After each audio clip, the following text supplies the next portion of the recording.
our second week in Hebrews 11. That's where we're going to be. The idea was this.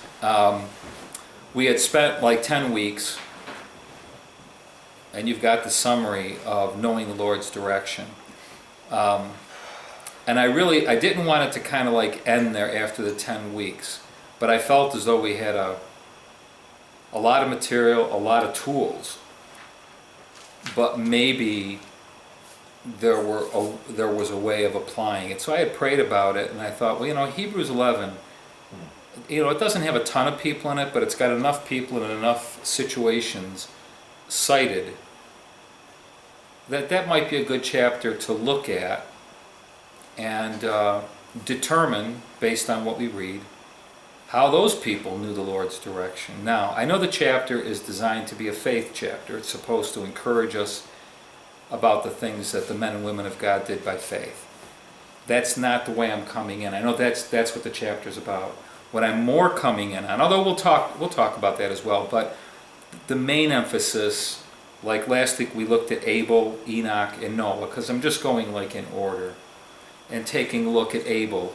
How did he know? I mean, this offering thing comes up, and how did he know what would be a righteous offering? How did he know the Lord's direction? It wasn't like they had a religion. It wasn't like God said do this or don't do that. Cain and Abel make these decisions what to offer God. God doesn't have respect to Cain's, and he does respect Abel's. And so we talked about that last week and tied it back into our summary. And I'm not going to go, over all that last week. But one of the main things was, even though he didn't have like this kind of direction that told him what to do, he made a choice. That was the first week when we talked about we make choices. Not every step is ordained of God kind of thing or decreed by God. He made a choice. And his will, one week we talked about our wills, his will, not because, he prayed about knowing God's will, but he knew God. And because he knew God, he knew what the right kind of sacrifice would be. I'm not going to go all over that again, but there were things we talked about last week with Abel.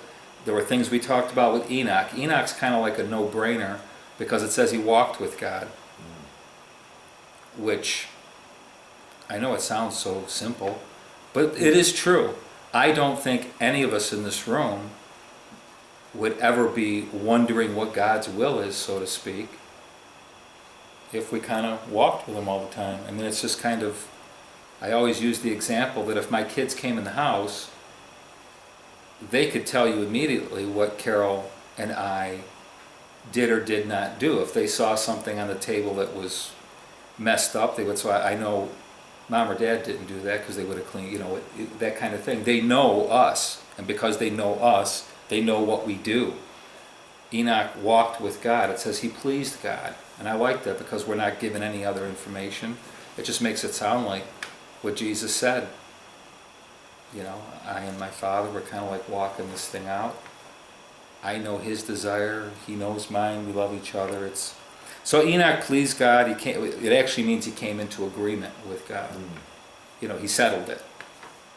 He walked with God. He was in agreement with God. And we talked about Noah. Now Noah, again, it goes beyond like Enoch because God actually appears to Noah. It says he was divinely warned about the flood, and he was told for 4 chapters, he was told what to do, how to do it, what's a cubit, the whole thing.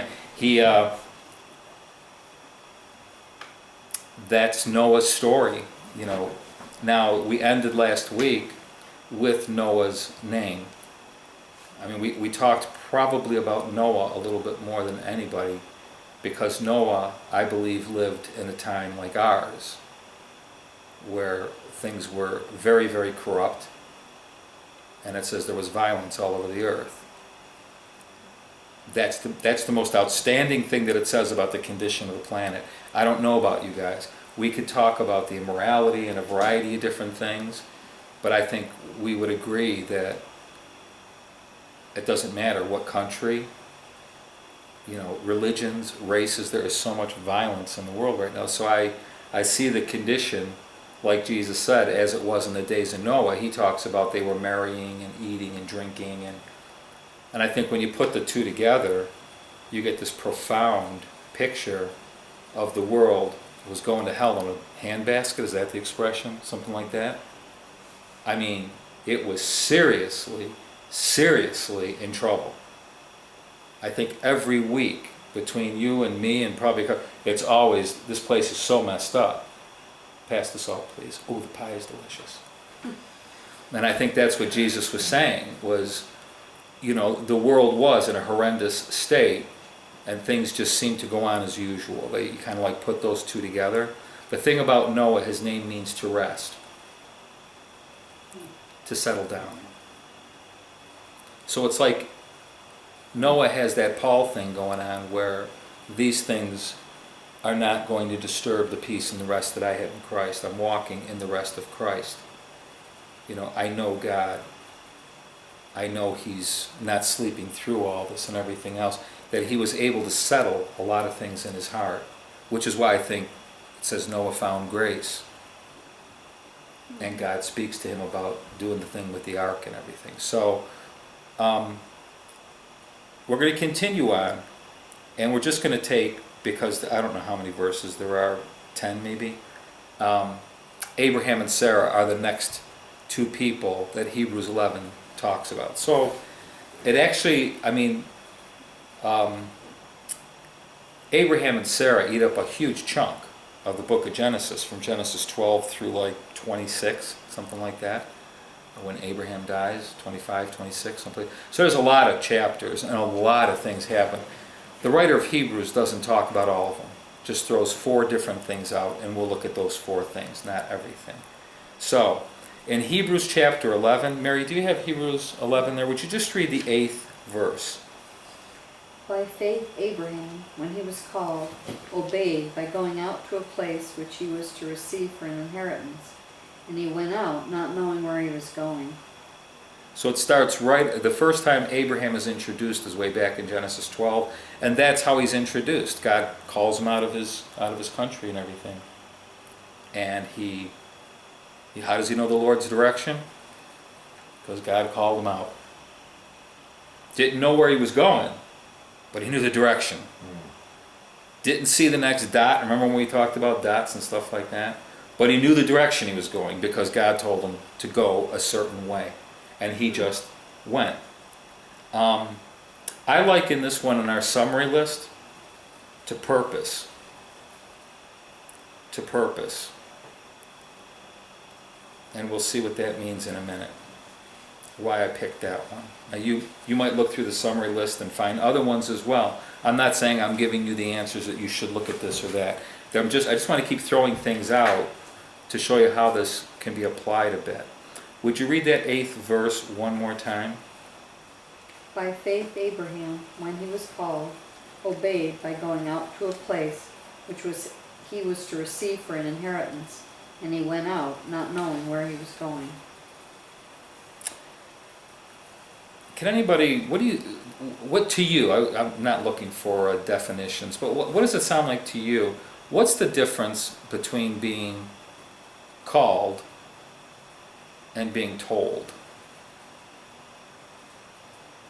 Does anything strike you about those two? I feel like you have more sense of purpose, maybe? Or, like, this is what I'm supposed to do. Or maybe more, like, willingness, like you're, God wants me to do it and I'm going to do it. And it's like, or, oh, God told me to do this. I don't really want to do it, but I probably should. I don't know. They definitely have different sounds to them, don't they? Called seems like you have more of a choice. Yeah, like called is like you want to do it, and told is like you have to do it. Is what I was. Would you go to Romans 8:28? When we talked about purpose, we zeroed in on Romans 8:28 and 29. But would you read 28, 29, and 30? For me, when I hear called, it's almost like if Carol's in the kitchen and she calls me. And so I walk in the direction of the calling, so to speak. The one who's my wife, she called me. So I'm going in that direction. Not necessarily, she's like right in front of me. She wouldn't call to me if she was in front of me. You call to somebody when there tends to be a little bit of a distance or whatever, and the inference is directional, in the direction of the calling. So when I hear that he called Abraham, I kind of get this picture of Abraham knows the direction he has to go because he knows which direction the calling is coming from, kind of thing. But he doesn't know where he's going, so to speak. It could have easily, when you read the text in Genesis 12 and Hebrews 11, because they both talk about calling, it could have easily said he told Abraham to do this or to do that. But the word called is used, which I find kind of interesting. In any event, would you read Romans 8, and we'll kind of put this together a little bit, Romans 8, verses 28, 29, and 30. And we know that God causes all things to work together for good, to those who love God, to those who are called according to his purpose. For whom he foreknew, he also predestined to become conformed to the image of his Son, that he might be the firstborn among many brethren. And whom he predestined, these he also called. And whom he called, these he also justified. And whom he justified, these he also glorified. So we see calling intrinsically linked to like purpose, being conformed to the image of a Son, that whole thing. Now what Mary read for us says that he was called to a place that was going to be his inheritance. And then to me that's where it starts to get a little bit funny, because it's kind of like it's very clear that the land is going to be his inheritance.